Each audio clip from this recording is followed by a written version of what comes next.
In the history of American monster encounters, it was unique. A Kentucky family forced into an all-out war with a hairy hybrid beast. They heard the yelp of the dog, and then the creature let out a big growl. Everyone opened fire, and it sounded like World War III. And now, new evidence: the Spotsville monster exists. When you hear this thing, it would make the hair stand up on the back of your head. Along a New Jersey river, fishermen come face to face with an impossibly monstrous bug. It was a praying mantis, man. That's the only way I could describe it.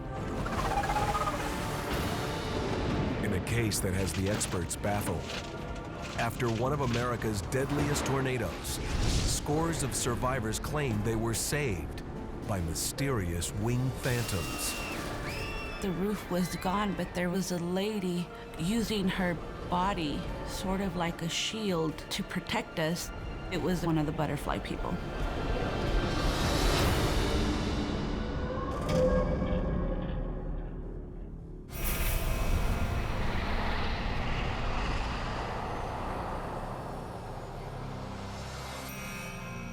Northwest Kentucky, known for its rough, rolling terrain. Out here, people can sometimes feel cut off from the rest of the world. Tucked into these secluded hills is the small town of Spotsville. For years, stories have circulated about a fierce, bushy beast stalking the backwoods.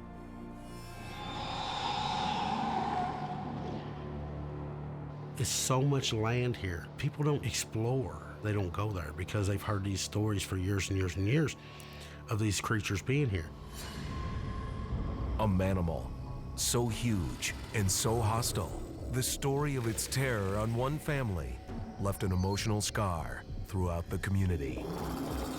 Really, what I remember was the fear that everyone felt, and especially my dad. I'd never seen my dad scared of anything. This thing was huge, and it scared us kids to death. I couldn't imagine being the age that them kids was and the terror they lived. Is there family still to this day that's living in that terror? Yes, there is, right here in Spotsville, Kentucky.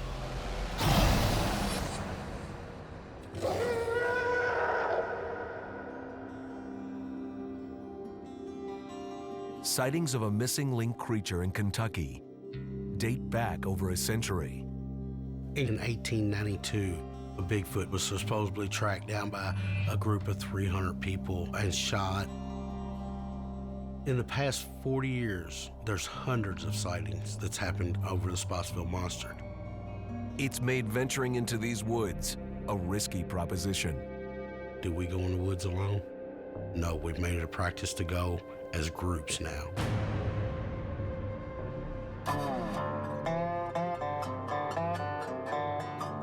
Rosalie Nunnally was oblivious to the area's strange history when, in February 1975, she and her husband decided to move the family to a farm outside Spotsville. We were really excited to move to this farmhouse. It was really an ideal setting. Right down the road, just a few hundred yards, it ended at the Green River. I moved all the children out to the farm because I had 4 boys and 2 girls, and boys need to be in the country where they can climb trees and be boys. Right off the bat, Rosalie sensed something strange about the new place. Hey, how y'all doing? Buzzy, what's with the holes in the screen there? I shot through that screen. What in the world were you shooting at? Said I looked out there and said there was this big hairy thing standing right out there by the back door. Not real close, but anyway, he said I shot through it with my shotgun. I'm gonna go around back, check on a couple of things.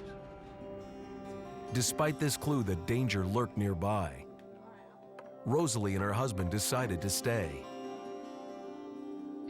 It was a decision they would come to regret.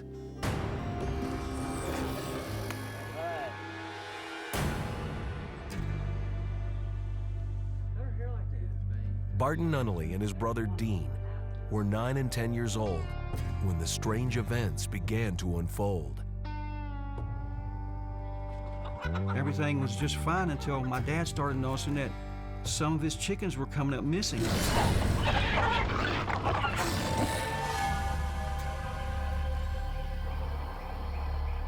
Then, the children found another victim.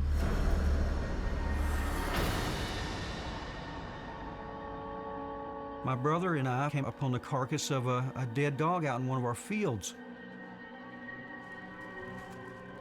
What is that? Over the course of the next 11 months, my brother and I would find 8 dogs mutilated in the exact same manner. Let's go tell Dad.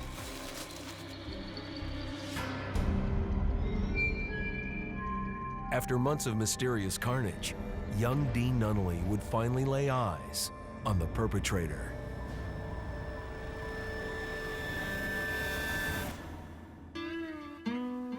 It was late one afternoon, and my mother asked me if I would go get my sister and my niece in, and I went out there to get them. Come in, y'all. Mama said.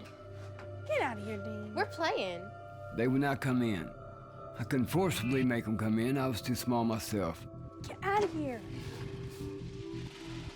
That's when Dean heard rustling in the yard. It was coming closer and getting louder. All of a sudden, everything got quiet.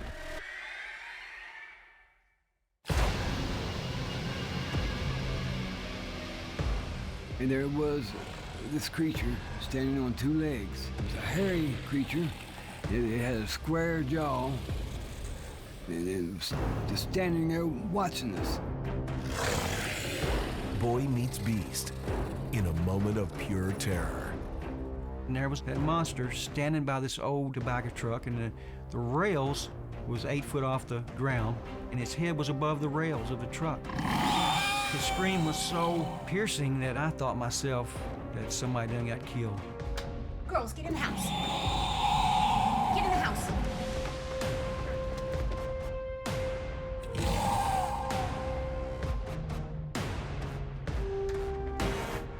That's when we started, really taking notice that something was out there that might be dangerous to us.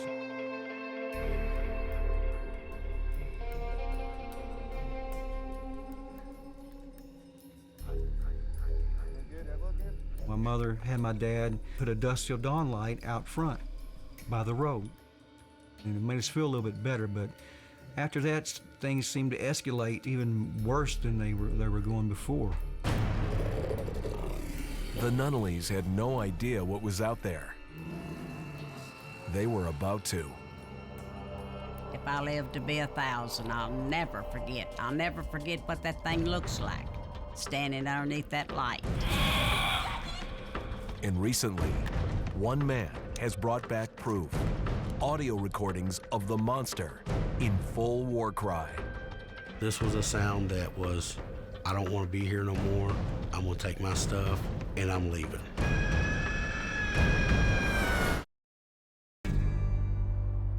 Counted among the most famous American sightings of cryptid beasts are the ones that emerge from the small Kentucky town of Spotsville. The accounts in Kentucky indicate a creature anywhere from 7 to 9 feet in height, hair color anywhere from tan, reddish, dark brown to black, foot size up to 18 inches or more. Some people believe these creatures cause havoc in the communities. Some people believe that they could be quite dangerous. In 1975, the Nunnally family moved to a farmstead near Spotsville. They would find themselves under relentless attack from a fearsome bipedal beast.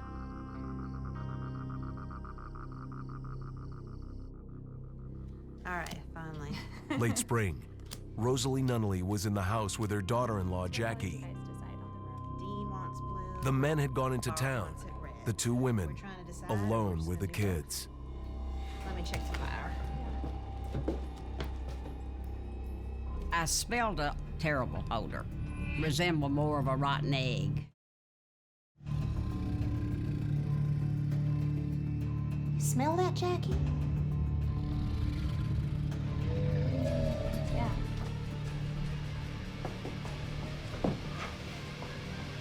Go get them babies and bring them in here. Girls, let's go. Come on. Hurry, hurry. Run off the porch. I looked over toward that light, and there it stood, directly under that dusk to dawn light. Half man, half monster. Rosalie locked eyes with a terrifying creature. I run in the house and I told Jackie, I said, be sure all these doors is locked. I had a poker there, so I stuck that poker in the fire and keep it red hot. And I thought, well, I'd do something to try to protect us. And that's all I knew to do.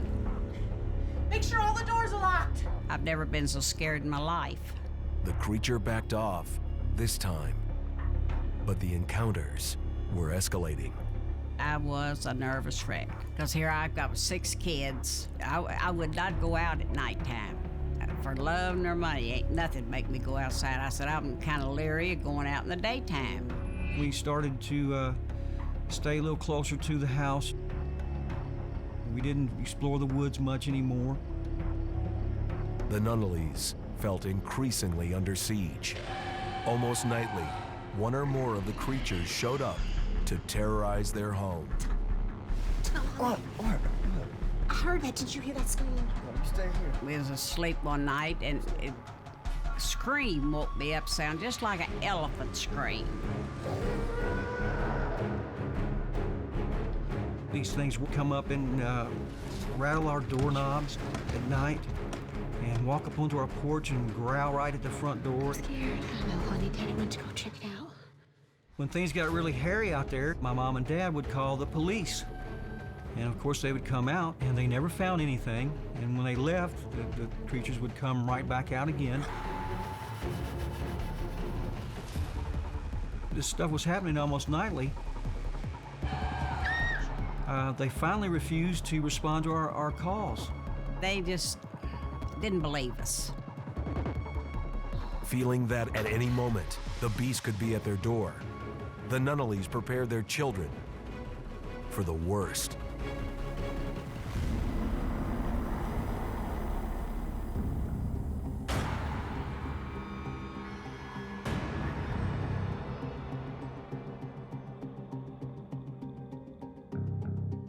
One night he brought all us kids to the kitchen and we sat down and he told us, he said, kids, you know, whatever this thing is, it's big and it's powerful. And he said, you see that over there by the door? And we looked. It's 5 gallons of kerosene. He said, if this thing ever decides to come in this house and I can't stop it with this shotgun, I'm gonna tip that can over, light that kerosene, and we're all gonna die and go to heaven together. because I could not live with myself if this thing comes in and grabs one of you kids and takes it away. That's how scared he was, him and Mom, and how seriously that they took this threat.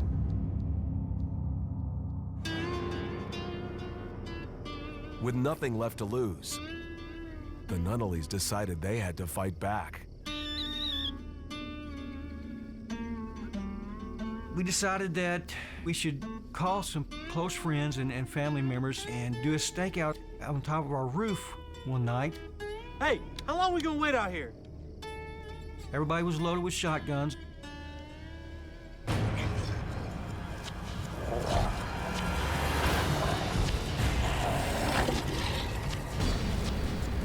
And that's when all hell broke loose.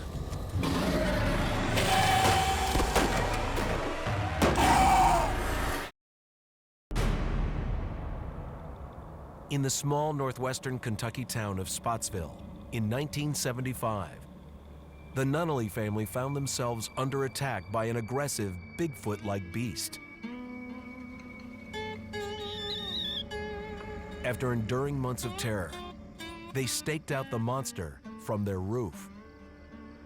They were armed and ready. Hey, come on out here, big boys. We're waiting for you. Y'all see anything out there? I can't tell. Rosalie! Sick them dogs!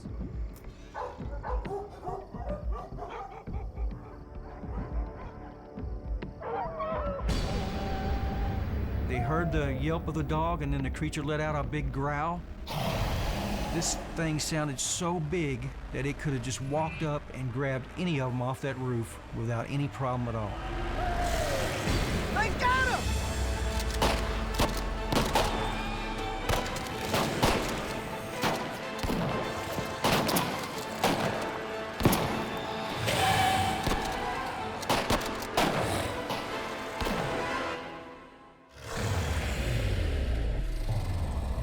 Despite all the firepower they unleashed.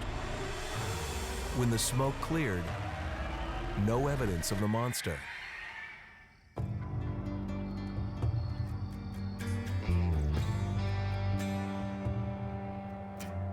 These people actually had people on top of the roof of their house with guns, and they tried to kill this creature, and they didn't kill it.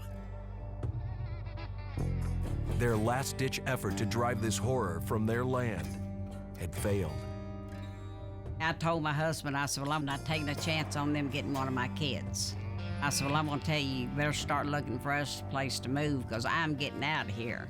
My dad finally realized that he was dealing with something that could not be overcome, and so we left the farm and never came back. It was an intensely terrifying situation, and we thought we were lucky to escape it with our lives. For years, the Nunnally's encounter has hung like a shroud over Spotsville. Residents aren't sure what to believe. Now, Kentucky native Lonnie Hawks believes he's finally found solid proof of the creature's existence.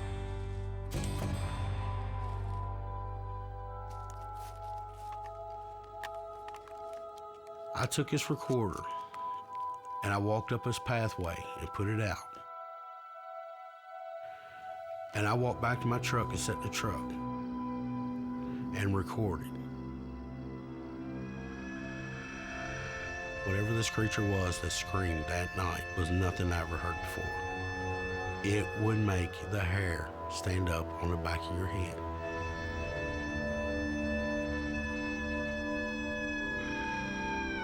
This thing goes for over 11 seconds of screaming. Was it an alarm call, or worse, a call to arms?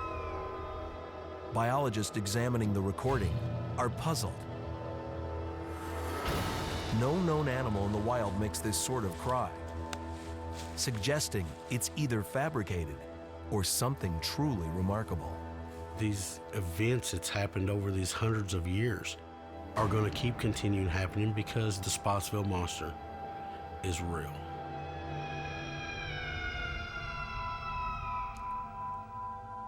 These things are out there and they're very real. They're unpredictable, they're uncontrollable, and I believe they pose a very real danger to everyone that's in the woods.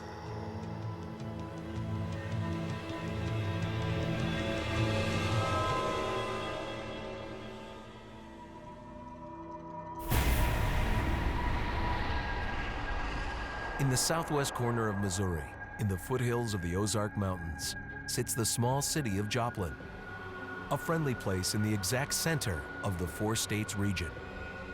This city is also situated in America's infamous Tornado Alley. Even so, no one ever expected the twister that would turn this town into a living hell. Unfortunately, May 22nd was a day that Mother Nature fooled everyone because what looked like a rainstorm was something else. 161 killed, 900 homes lost. With all the devastation that hit this town of 50,000, many wondered why the death toll wasn't higher. Then, the survival stories became known. Immediately after the tornado, there were between 40 and 50 children who told responders and people in the ERs that they were saved by butterfly people, that while the tornado was going on, they would see these beams of light, and they had wings like butterflies. The children felt like these beings were there to protect them. Mysterious guardians. Luminous winged beings, shielding the helpless and the young. We heard the windows exploding. The roof went off of the house.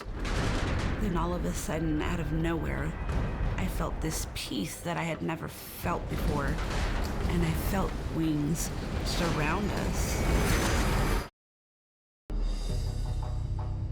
Joplin, Missouri is in the geographical center of a hazard zone, Tornado Alley. People who live in this area pretty much get used to the threat of tornadoes. You have sirens go off, but people generally rely on their skills of watching the weather and watching the signs. Still, the twister that hit in May of 2011 was different. Almost immediately, extraordinary stories emerged. And we would begin to hear the stories of the butterfly people.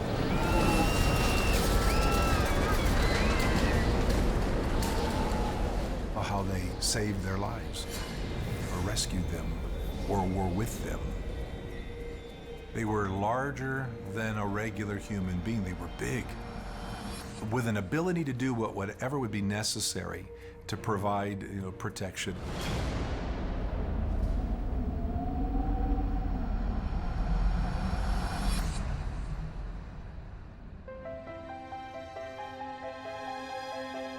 On the outskirts of Joplin, Missouri, on Sunday, May 22nd, 2011, a super tornado was building. Joplin resident Laura Pena, a mother of 7, hadn't heard the tornado warning. She and her son Daniel were on their way downtown. The day was beautiful. We had gone to church. We went grocery shopping. My son called with a panicked voice and said, "Mom, you need to listen. There is a tornado. I saw the tornado." I said, "I don't see anything."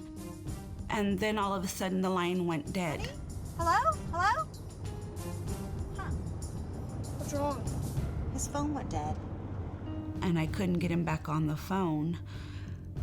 That's whenever I thought, this is real. Oh my gosh, look at the sky! Then all of a sudden, we started to see how dark it was farther west. Mom, I'm scared. With the tornado bearing down, they arrived at home at last.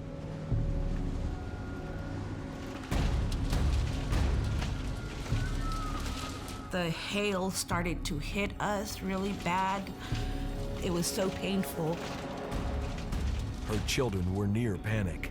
Laura knew they all needed to find a safe place somewhere inside. I was screaming, "Get in the closet, get in the closet." It was getting louder and louder, and we had to keep screaming and even louder. It was a terrifying panic. My son, he covered with heavy blankets all of my kids that could fit into that tiny closet.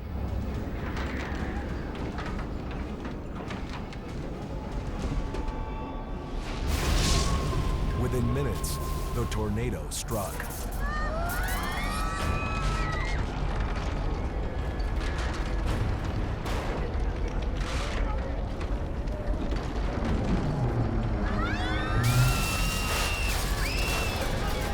We heard the windows exploding and the roof went off of the house.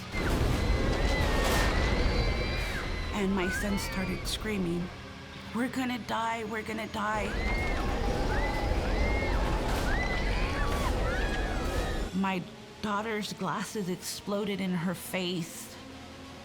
It just was so surreal.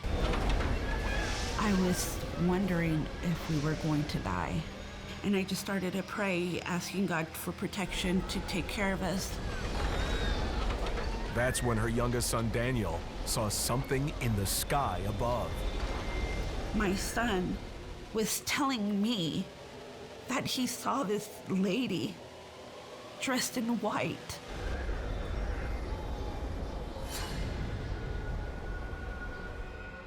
Covering the hole where we were.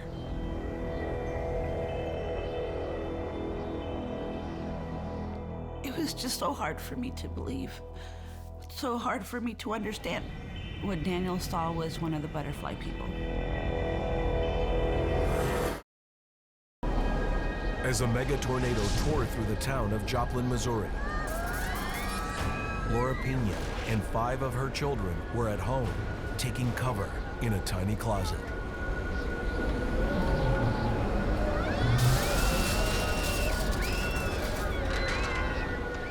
When the roof was gone, I was wondering if we were going to die. All looked lost when her son Daniel witnessed something supernatural. Daniel said that he looked up into the sky and he saw a lady dressed in white covering the closet hole. He said that he saw how the debris kept hitting her and hitting her, and she was just looking at him, and somehow she was communicating with him.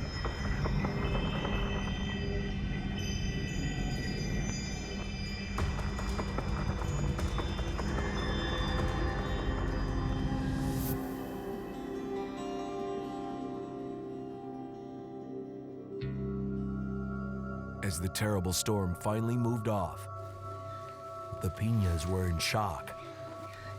They couldn't believe they'd survived.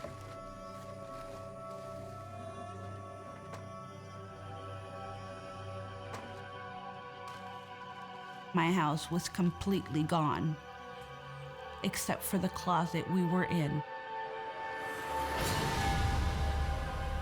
Everything else was gone from that area. Miraculously, all of her kids were unhurt. A tale of supernatural survival that would be replicated by dozens of children and adults in interviews by trauma therapists in the aftermath of the tornado. It was real interesting because they did not describe the butterfly people as angels, which in this area, it's very religious. We're in the Bible Belt. You would expect stories of angels. But uniformly, the kids describe them as butterfly people, beings of light with butterfly wings. Psychologists suggest that the sightings can be explained as products of terror-induced imagination. Yet the question remains, why are the accounts so consistent across so many children who would not have known one another? After the storm, a mural was painted in downtown Joplin, inspired in part by the sightings. I think the fact that there were not more fatalities could be from the butterfly people providing help and safety for people going through the tornado. Did survivors receive some form of supernatural protection? Brianna Navarez, a Joplin area hospital nurse, would agree. In the aftermath of the tornado, she was responding to the injured. My baby! My baby! Brianna also saw phantom-like entities. There was a mother that was sitting with her child, and she was just crying and holding him. When I first noticed him, I just noticed what I thought was a person. They were a gray color, almost like a statue. They were fairly tall, long-robed, almost as though if you looked in a cemetery and you saw a carved angel. I believe that they were there to provide comfort and keep anything worse from happening, almost as a protector or guardian of whomever they were standing next to. Call them angels, call them spirits, call them guardians. I don't think in a time of crisis you're ever alone. I believe it. I saw it. In the midst of so much darkness, Minnie and Joplin were touched by a miraculous ray of light. Daniel saw one of the butterfly people, and I realized that it was protecting us. It was an angel sent from God. That's the only possibility that it could be. He sent someone to protect us. And that is why we are alive. We are survivors. We are a miracle.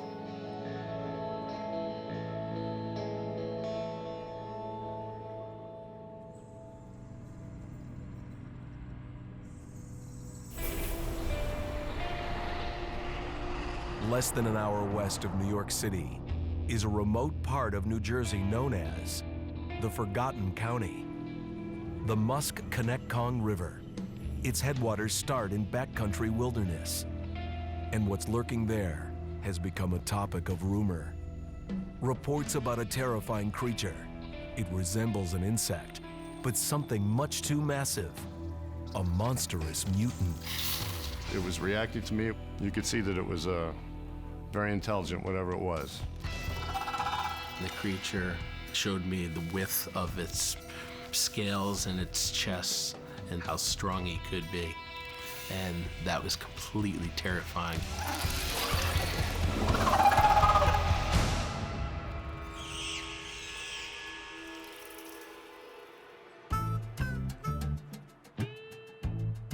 Paul Jacks is an avid fisherman. He frequently visits the rivers and streams of the New Jersey region.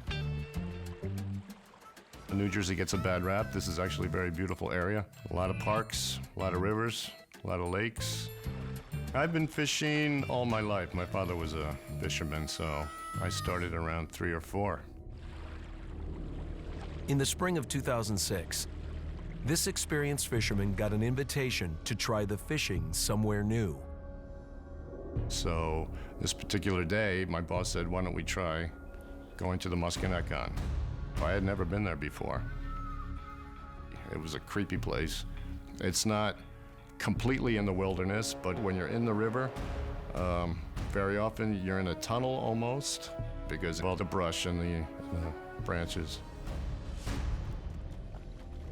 When we entered the river, my boss asked me, which way do you want to go? This place is just way weird. I'll go upstream. So I started moving, wading across the river and down.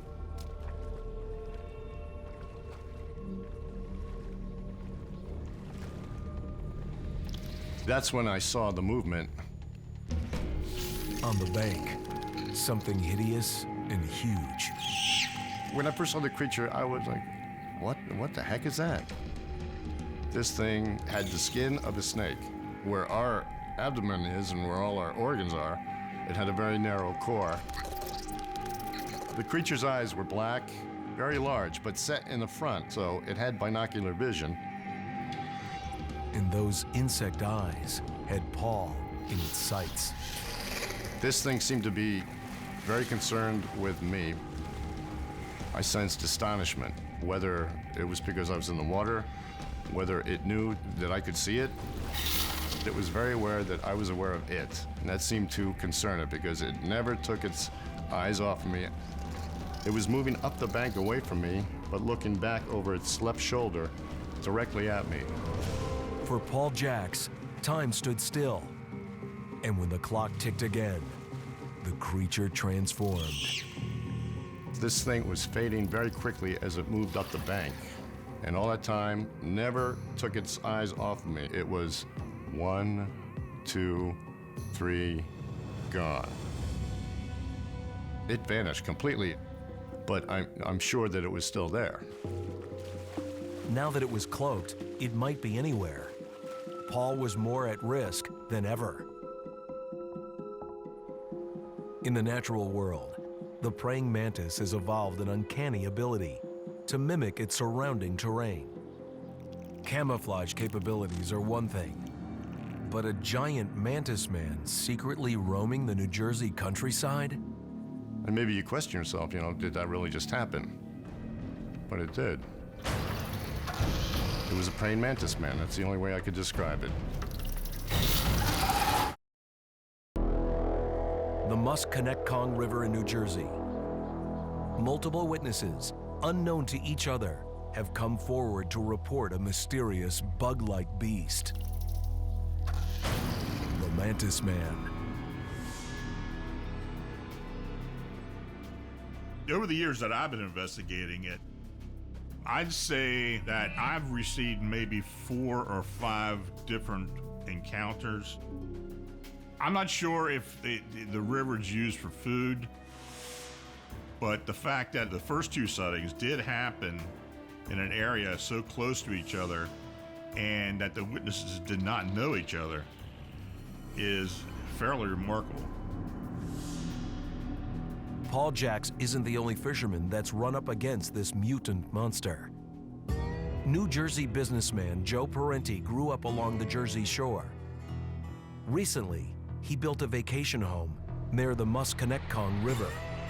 My brother and I fished there for many years, 15 years, and we never saw anything unusual. Oh, no problem. This is fantastic, Jay. Remember we did this last year? Oh, yeah. Just kicking back Brought some new fishing sneakers. with a fishing pole in the water, whether I'm catching something or nothing, or just feeling the cool breeze on my face, that will do it for me. What started as a relaxing reunion for Joe and his brother quickly turned into a horrifying day from hell. We started in the early morning time. You remember how to do this, right, bro? Right, that's the lucky reel, right? All right, you got your new shoes on? We went to Stevens Park, and we went to that small bunch of islands that's in the middle of the river. The new Baba? All right. I'm gonna head downstream. Good luck. He stood downstream, I stood a little bit upstream, and we threw our lines in the water.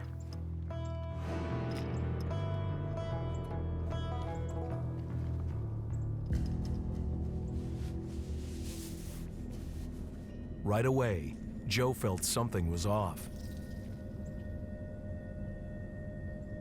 I noticed some humming, and I've noticed a lot of tingling sensations in my body. I caught from the corner of my eye a creature that was 7 feet tall, brown and black scaled. This giant mantis man was feeding on some kind of prey. Joe had interrupted its meal. To my amazement, I saw a humanoid 7 feet tall, looking down at me, but yet with the head to the tilt, moving its mouth. A monstrous mouth, straight out of a nightmare. I was so scared. I was so damn scared. It was about to get even scarier. To see those mandibles moving up and down. And I said, there's no way that could talk to me. And then I realized this is no joke. I had turned to sheer panic. When I saw the mantis man, I was so scared. It was the eyes. His dark eyes were just so intense. I believe it could kill me. The creature Joe saw matched other sightings almost exactly, except for one major feature. It looked like it had wings, and it opened out and opened up its chest. The creature showed me the width of its chest and how strong he could be, and that was completely terrifying. A normal praying mantis, when threatened by a predator, will spread its wings. In that moment, it was Joe Parenti that was caught like prey, mesmerized. I was getting the sense that this creature was sucking information right out of me before I was even thinking it. Wake up!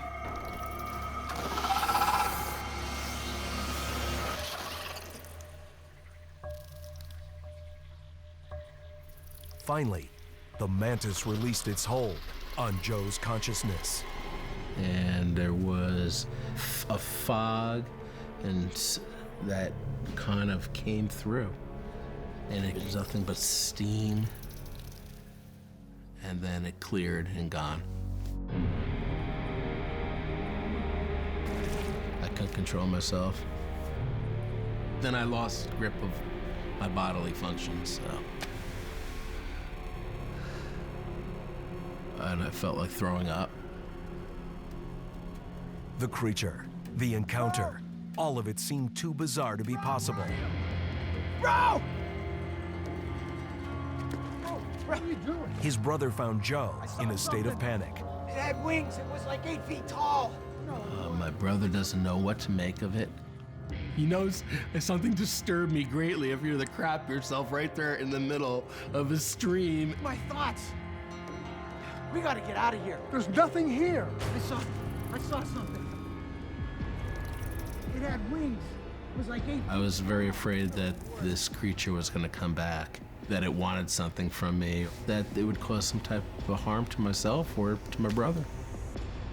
So I said, let's get out of here. And that was when we got out and I didn't look back. The Mantis monster, giant, scaly, psychic.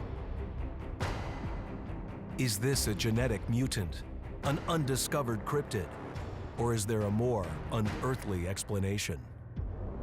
Some people say it's an alien. There's even a school of thought out there that say these kind of mantis creatures are actually fallen angels. I don't think anyone really knows. Some have even linked the appearance of these mantis creatures with UFOs. There are theories that some alien species, possibly these mantis insectoid species, have a mixture of human DNA and other DNA that may have originated here on Earth. Are these mantis creatures emissaries from beyond the stars? Did it choose me for some other crazy reason than I just happened to be there? Are there other humanoids on this Earth? I never thought like that. I think like that now. I was one of those people that years ago used to make fun of people when I would hear about, was he a green little Martian and did he land on them, And now I'm on the flip side of the coin saying keep an open mind. There is so much more out there.